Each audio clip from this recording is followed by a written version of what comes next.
WBAY TV, your first alert station. Action 2 News This Morning live stream starts now.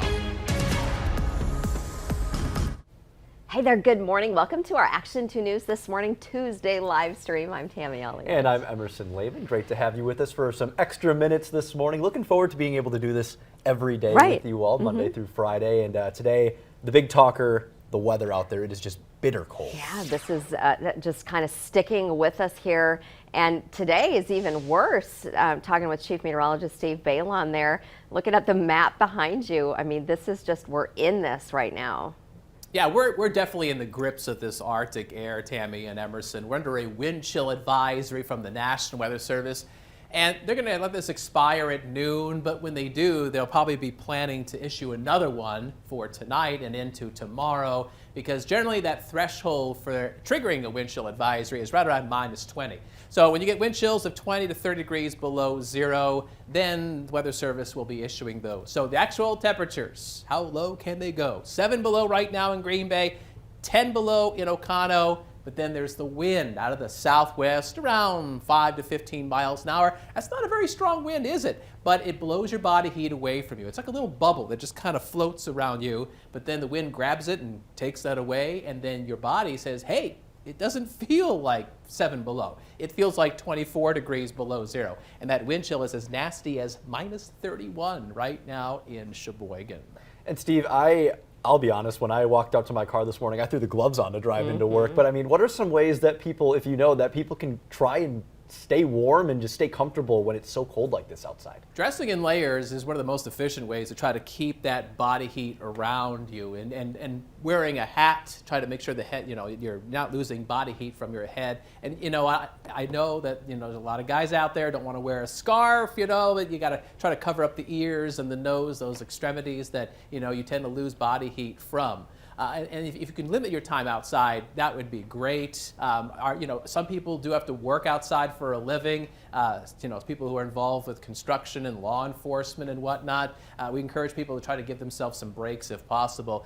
Through the rest of the morning, we're in the first alert weather day, and our severe weather outlook is in the moderate category. And there's not much improvement this afternoon, guys. We're going to see a high of +3. The sun will seem nice, but even that's going to fade away as clouds increase as we go through the rest of the morning and into the afternoon. Yeah, I will say that sun yesterday kind of helped make it feel a little bit better. It looks really great from your living room. You're like, oh, wow. Right. Then you step outside and you're like, you know.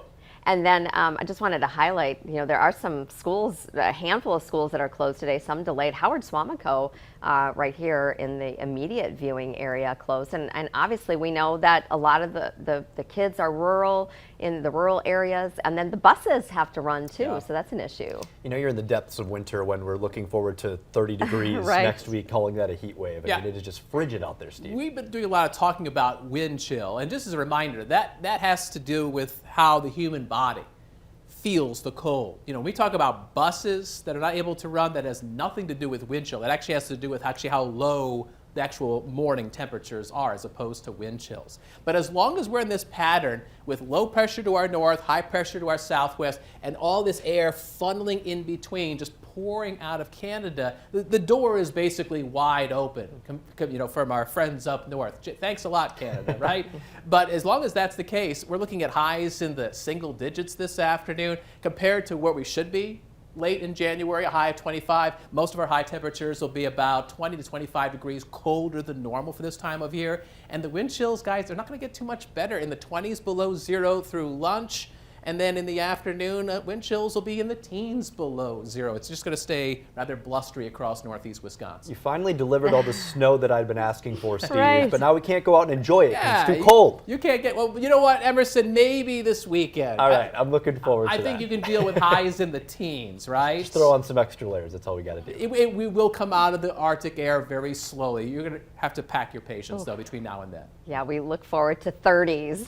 Thanks, Steve. Yes, on Monday. Yeah, right. There you go. Okay. Cheers. So, an issue with this is obviously there are people who are dealing with the cold, as Steve talked about that, people who work outside, but also people who don't have a home. And this is bitter cold and overnight. I mean, you see those temperatures dipping down. And those, maybe if furnaces break, you lose power, anything like that. And there's a lot of warming centers in our area in the Fox Valley that are opening, helping people find some help during this cold. Kristen Allen live at the Salvation Army of Greater Green Bay this morning, and that's opening its doors later today.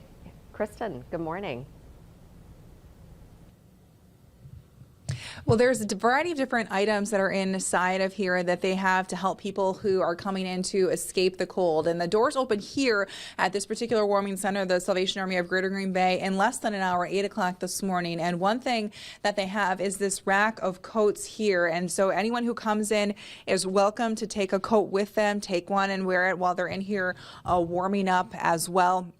There's also some other items they have set out, and that includes things like blankets. Over here, they also have hand warmers and foot warmers that are out, gloves, mittens, hats, snacks, lots of things inside of here that people can take with them if they need to warm up or things they want to take advantage of while they are sitting in here trying to escape the cold. Is there any criteria for opening the warming center? What needs to happen for that? For here at the Salvation Army of Greater Green Bay, they open when the temperature or the wind chill is 0 or below. And the Salvation Army of Greater Green Bay plans on staying open this week through Friday. And even though I think there might be some relief later in the week on Friday, it's still going to be very cold out. So they plan on staying open through this week. But anytime throughout the rest of the winter when it gets that cold out, they will be open. So, Kristen, you're at the Union Court location there. That's on Green Bay's west side. What other resources are out there for people in other parts of our viewing area? Well, there are resources that you can utilize when you come in. So, for example, here we know the Salvation Army does a lot of work within the community. So they have caseworkers here, and if you are in need of certain resources, they can help you out with that when you come in here. So one thing that they have here that I wanted to point out is that people can take showers here if they need to take showers. So here's a sheet with the shower schedule. So if you need a shower when you come in, that's something that you can take advantage of. There's also other information here if you are looking for housing. There's information about people you can meet with if you need information about housing. There's a schedule for having, you can visit a certain laundromat and do your laundry for free certain days of the week.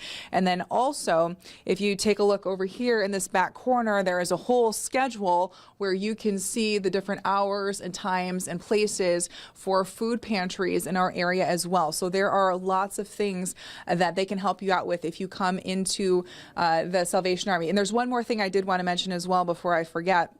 I was just speaking with someone here at the Salvation Army, and if you recall the Coats for Kids campaign that happened, they have a lot of extra coats that are left over. So starting tomorrow on Wednesday, every Wednesday, you can go to the old thrift shop location, which is at 1125 West Mason, and you can get a free coat. They have adult sizes and child sizes. So if you need a coat for winter, you can go there and get a free coat every Wednesday. Starting tomorrow, it's going to be from 2 to 4:30 p.m. The only thing you need to bring is your ID and proof that you live in Brown County.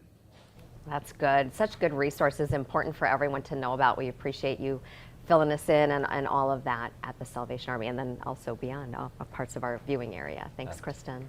All right, we're going to turn our discussion now to the First Alert Safety Desk with Aisha Morales this morning. And Aisha, a new report saying that 1 in 10 Wisconsin teens attempted suicide last year. This is something that you've really talked about a lot. Yeah, I have. It feels like every other week we're talking about the mental health and the mental health crisis, especially with younger people. And this report is actually more local for us, which is why I like to talk about this. It's by the state's Office of Children's Mental Health, guys, and it shows how the mental health crisis still has a long way to go, not just here in Wisconsin, but really across the country. And what I was talking about this morning is the fact that it is one of those reports, one of those studies. It's 20 pages long, but it's pretty easy to read over. In fact, they use something called the red light, green light system right on there. You guys might have recalled the red light, green light game. Have you ever played that before? Yeah, so with this report, it goes from the red light, so those are the things that we need to work on. Green light, okay, we're headed in the right direction. So for some of the red lights, I want to show you some examples here. Looking at the data compared to the previous report, more girls, kids of color, LGBTQ kids, they're all struggling with anxiety, depression, and thoughts of suicide at a higher rate now. Another red light, a higher percentage of high school students say they're feeling sad or hopeless. We've heard this before. Red light also when talking about the amount of kids who feel they just don't belong at their school for a lot of different reasons. And as you guys know, and Tammy, I know you're a parent, this impacts their attendance, academic success, mental health. The original report, it showed 71% of kids just don't feel connected at school, but now that is down 61%. Yeah, so important to talk about this. And I know schools, we've been reporting on this, a lot of different programs in schools to get kids help that they need and help them talk about this. So important, and thank you for bringing this to our attention. Yeah, and definitely I just wanted to mention too that there were some improvements in the report. I don't just want to talk about the bad stuff. The improvements when it comes to childhood poverty, that number went down. The amount of kids getting bullied, that went down. So that's good because yeah, they're definitely aggressively approaching bullying in school. So hopefully they can maybe, you know, hone down on some of the other things we need to work on. And then you had another story that you're working on today too, interesting for parents about your baby, your child. Yeah, predicting your child's IQ when they're born. Parents want their kids to be smart, right? Yeah. I'm not a parent myself, but I imagine that that's what you're hoping for. Yeah, it's kind of interesting one. Sometimes I get these studies and I'm like, let's see how people react to it. So this is between the weight and how early a baby is born that impacts, according to the study, their mental health, or I should say their health development, their mental development later in life as well. So a lot of different things. So babies who are born too early or those who are born very small, they're at a greater risk of a number of health and developmental problems. So this study, it was in the journal JAMA Network. It's now open to the public, so you can read it yourself. They analyzed over 30,000 kids from around the world. So they looked at cognitive testing, and these kids, they had it done at the age of 5. So what they found is a low birth weight and being born prematurely were independently associated with those IQ scores later in their childhood. And more specifically, it looked at IQ scores that went up based on the birth weight, how long that baby was in the womb. So basically up to a certain point, the more babies weigh at the time they're born and the closer they are to being at that full term when they're born, the less likely they are to have some lower IQ scores later in life. So this is just to bring up the fact that early intervention, that's really important. Talking to your doctor if you think there's any, setbacks with your child's development, talk to your pediatrician. That's always the best advice. All right, Aisha, thank you. We're going to turn to traffic now with Catherine Bracho. And Catherine, a slowdown out there that you're tracking this morning. Yeah, so this is up in the Suamico area. We're just hearing about this. It doesn't necessarily sound too significant, but we want to let you know because this is the time of morning where the traffic really starts to pick up. So let me take you there. This is the Sunset Beach Road exit up in Suamico, which the other direction is County B. And where you see that yellow, that's where the backup is happening. Just the absolute wrong time of day for this to happen. We don't have confirmed exactly what the incident was. Odds are it's a crash, but we don't yet know for certain. What we can see for certain is that slowdown though. The other thing, guys, we're talking about, that frigid cold. Oh my God, were you like stunned when you walked from the car to the door this morning? It just hurts to get outside. Just it just hit you. hurts. Yeah, that meme where, they say, why do I live in a place where I can't feel my face? Avoid the crocodiles and the bugs and the spiders, right? Yeah, totally. So the problem with air temperature this cold is that the treatments that highway crews rely on, rock salt, or a lot of them use brine now, those don't work when the temperature gets this low. So it was kind of a perfect storm because we had all that snow come down Friday and into Saturday. So they tried to clear it away, but of course they can't get everywhere, and wind blew some of that back onto the pavement. So any snow and ice, guys, that's stuck to the pavement right now is probably sticking there until the temperatures can warm up. And it's a reminder too about walking in, through parking lots or on sidewalks or walking to school. Yeah, it's really, I've read online they want you to walk like a penguin, have your arms out and kind of shuffle. It'll be a little Waddle safer. on in. Balance. All right, Catherine, thank you. And before we go, we want to tell you about a unique story. And to be transparent, we have not read this story No, yet. we didn't read it. It's what we call a cold read. Yeah, Jake, Producer Jake. He told us. Don't read it, Want please. this to be a surprise for you. So here we go. One Kentucky city wants to expand its tourism outreach beyond simple earthlings like us.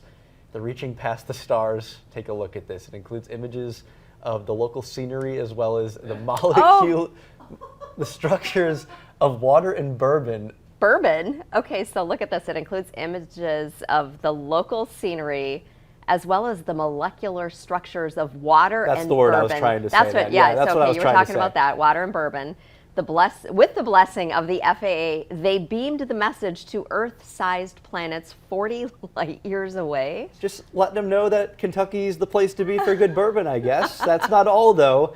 They also sent an audio recording of local blues music and a quote saying, "Come to Lexington, we have horses and bourbon, just don't eat us." Nice. That's an important thing to add there. I'm trying to check this out. Don't eat the horses either. Yeah, and of course, fortunately, as a human, Nice. you don't have to wait decades to visit Lexington. Love You that. can just go check that out now. Yeah, right.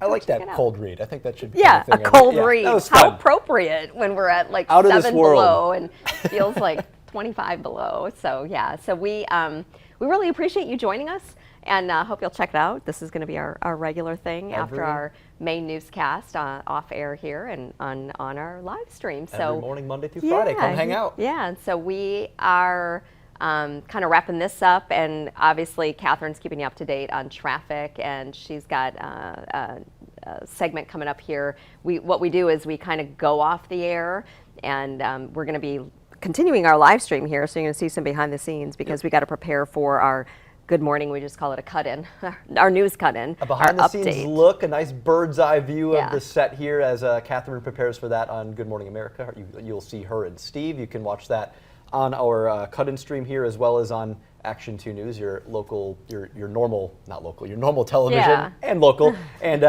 you can see the bird's-eye view here as we wave to you this morning. And yeah, make sure to tune in for that. Thanks for joining us today, everybody.